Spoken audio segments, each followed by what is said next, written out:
And welcome back to Let's Play Super Mario Advance 4. Last time we finished up World 3 with some difficulty off screen, but for you, no difficulties. And this time we're going to save because it's actually my 5th attempt at recording this world because of 4-2. Because I keep trying to show an Easter egg in 4-2 and it keeps killing me, basically. So we're not going to show it. Sorry. Basically, in 4-2 is a white mushroom house, but we'll get to that later. 4-1 introduces basically the recurring mechanic of this world, that everything is supersized, brought back in Super Mario Galaxy 2, but I could have sworn there was another Mario game that had a similar mechanic. I'm not thinking of it right now. It is not coming to mind what that other game was. I feel like, yeah, another... Well, Super Mario 64 did, actually. That was it. Super Mario 64, duh. It had the tiny huge island, which I guess it makes sense because that was my least favorite level. So it makes sense I would actually not remember it. Like, I'm not kidding, that's my least favorite level in Super Mario 64. I have some very bad memories of that level because of repeated bad luck. It sounds weird, actually. But basically just stuff like getting into like a stun lock and then falling off the map and dying during the 100 coins when it had like 99 coins. Stuff like that. We're never gonna use this cloud, so might as well. The reason being because I just want to get a power up. Not because this is a level I'm gonna skip. I just wanted a power up of any variety. Which we're going to use post haste. I would prefer the full power, but oh well, that's okay too. So we got sheeps, we got piranha plants, giant piranha plants, I should also point out. One of the weirdest things in the game that we'll get to in a moment is that the Venus fire traps, that's actually the official name by the way, they actually don't have a giant form. And this is where the white mushroom house comes into play. I'm gonna go ahead and actually not show this at all because I'm already getting comboed and I haven't even tried it yet. So you need like 24 coins, which I'm pretty sure it's like every coin in the level. So you have to get like a perfect P-switch execution, and the coins in the water just are really obnoxious to get without dying to achieve sheep, and also still having enough time. So I don't think I've ever seen the white mushroom in this. As we said before, it alternates between an anchor and a P-wing, so one can infer from that that the two options for what you get for the airship is, well, not for the airship, for the white mushroom house is basically one of those. Nice, that's consistent at least. That was actually a bad jump. Like, it could have been a bad jump, I mean, because I could have hit the block and then fallen into the abyss. That would have sucked. Okay. No fancy tricks, I'm just gonna try to finish up World 4 as normal. Because whenever I do fancy tricks, it always ends very badly. And I'm gonna just try to show off one fancy trick, which is actually a speedrun technique. These blocks actually knock you back, so be very careful. And that's it for this level, which is 4-3. 4-3 is a problematic level for some people. I don't personally find it very scary or intimidating. I guess if you were small Mario and can, you know, fly, that would make a difference. And we're already to the fort, which is a little bit surprising because World 4 is actually like way shorter than World 3. I think it may be shorter than World 2 even. Well, no, I think it's the same length because I think there's 6 levels. The pyramid and I think actually this has fewer than World 4, but again I'm not 100% sure, not super confident about that. This is actually a very hard jump if you don't have like a running start. Then again, there's a thwomp right there, so chances are you're gonna have a running start. There's actually an underground area if you go down the middle pipe, but there's not really anything there. Jump on Boom Boom 3 times. We're done already with the first fort. We're roughly halfway through the world already. There's only 4, 5, 6, 2 forts. Not 2 forts, 1 fort and an airship. This level actually has a humongous skip that people like to do in speedruns. There's a lack to the right, and if you manage to jump on him, you actually do this. And you can basically just kind of float down and skip like a lot of the underwater. And frankly, who doesn't want to skip a lot of the underwater levels? Just kind of... And lack 2 respawns, by the way, so keep that in mind. Again, you skip like half the level, I think, if you do that. Because frankly, swimming in this game is kind of slow, so being able to just glide over it all is kind of nice, or half of it. Half of it all.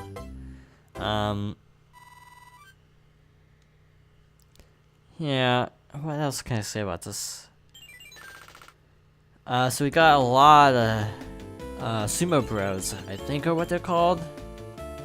I might be confusing them with a different enemy. No, sumo bro is something different, I think. That was risky, but it worked out.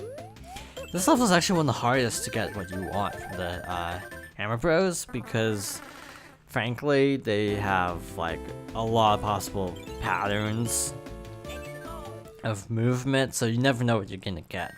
One has a P-wing, one has a cloud, and the other has an item that I don't think I've gotten yet in any of my attempts, according today. I think it might be a star. Usually, if you can't think of something, it's probably gonna be a star. Yep, it was a star. Not the best item, not the worst item, kind of in the middle. We'll need a star, like 3 stars minimum in World 8. So just keep that in mind. And World 8 is not fun. Actually no, World 8 isn't too bad. It's World 7 that's not fun. It sounds backwards, but that's actually true. So the gimmick of this level is one that I actually, surprisingly, have never seen in Mario Maker. You can go into a door and you basically come out. There was, I think, one of the tutorial levels was like a recreation of this, but like I've never seen anyone do anything like this otherwise, outside that like tutorial, which is weird because this is a very unique mechanic. Maybe I should just recreate this in Mario Maker. I don't know how, because you have a limited space. I'd probably use warp pipes. I'm just gonna take the hit. Luigi still has a raccoon, right? Yeah, Luigi still has the raccoon tail. So that's good, actually. That's what I want. That's what I want to happen. And unfortunately, we can't do what I wanted to do because the hammer bro. I was gonna have Luigi do the fort because he has power up, but oh well. And that's the P-wing. So Luigi, I think, has a P-wing, and Mario has a P-wing, which is actually really lucky to have it work out that way, because frankly, it's good to have variety. It's good to have options of who you play as. I think I mentioned it already, but this was basically a form of couch co-op originally. Just because the original game, you could have like 2 controllers hooked up to an NES. In this version, you can't do that, so just passing off the Game Boy was sort of the intention. Ironically, this was one of the games that was like heavily advertised with the Game Boy player, and yet ironically, you can't do 2-player that way either. Some games, I should mention, do actually have Game Boy player exclusive features, including Mario & Luigi Superstar Saga, which I only recently learned actually has a co-op mode. I never knew that until I saw it in a video the other day. And by the other day, I mean like 3 months ago. No, it couldn't have been 3 months. It's gotta be more like 5 months. I'm just thinking about this LP I watched of Mario & Luigi that was like 5 months ago. I think it was like around January when it ended. Coins galore, and we are now Tanuki Mario, so you can do the statue thing. You can actually take out piranha plants to put the Tanuki, which is weird, but effective. You get special dialogue if you finished an airship with a Tanuki suit, a raccoon, not a raccoon suit, a frog suit, and one other power-up that we will not be seeing for a little bit. It's like 2 worlds off from now. This level you want to have a raccoon or tanuki because you can kind of glide through a lot of it, which is always good. That jump there is a little bit tricky because you have to get like a running start, which isn't easy when you're on a donut block. Okay, wait for the dry bones to do that. There's actually a hidden room, but it's really hard because it's actually a reference to World 7. It's an introduction to World 7 mechanics, so it's actually really not fun. So we're just gonna go straight to Boom Boom. We'll see plenty of that mechanic in World 7 anyway, so it's like, why bother now?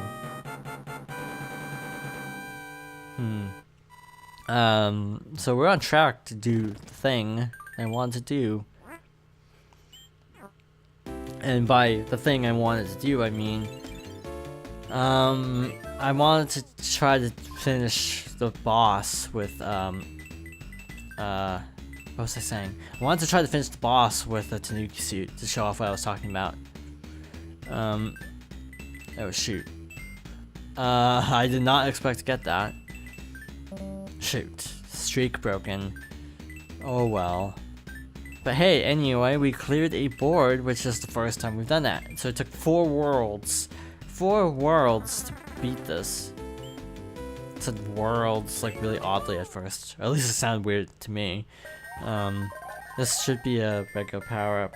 Yeah, some Toad Houses are special. I do find it interesting though that basically just picture the roof of the Toad House based on the size of the surrounding, and that's basically the amount of width you have cut off of the screen.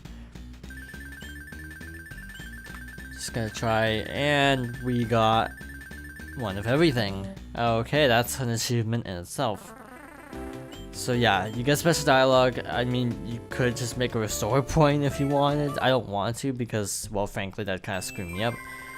So, oddly enough, the king of this land is turned into Donkey Kong Jr., which makes no sense to me, but don't fight it, basically, is my advice. That airship, you can actually see it's not that tall. Yeah, like it's really tall here, but it's not that tall. One thing in all versions of this game is this is the slowest airship in the entire game. I'm not kidding. Even speedrunners say this is the worst airship in the game. Because there's like no speedrun tactics or anything other than keep a fire flower till the end. It just sucks because you're on a fixed path and you can't do anything. It's just really boring, really, because nothing happens. It's like, there aren't even any cannons. It's just kind of a slow grind, basically. Monty Mall. Hey, at least we saw one enemy here. Not gonna grab that. Monty Malls perpetually respawn. I don't think I mentioned that yet. I don't know why. Doesn't make any sense to me why they respawn infinitely. You can actually jump up here. It's actually like a 1-block space, so you gotta be very careful where you land. I don't really trust this, but okay. So basically, you can go the lower path, but the upper path is actually a lot easier, a lot less dangerous. And the paths reconvene. Actually, we probably could jump all the way over there.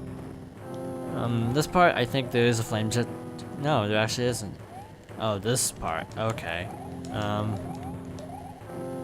Okay, that was like a lot tighter of a jump than I meant it for it to be. I just kind of panicked there. No. Oh, there is an item here. I think they added more to the Game Boy version because I don't remember there being this many items originally. This time we have Iggy Koopa. Who's pretty easy to take out.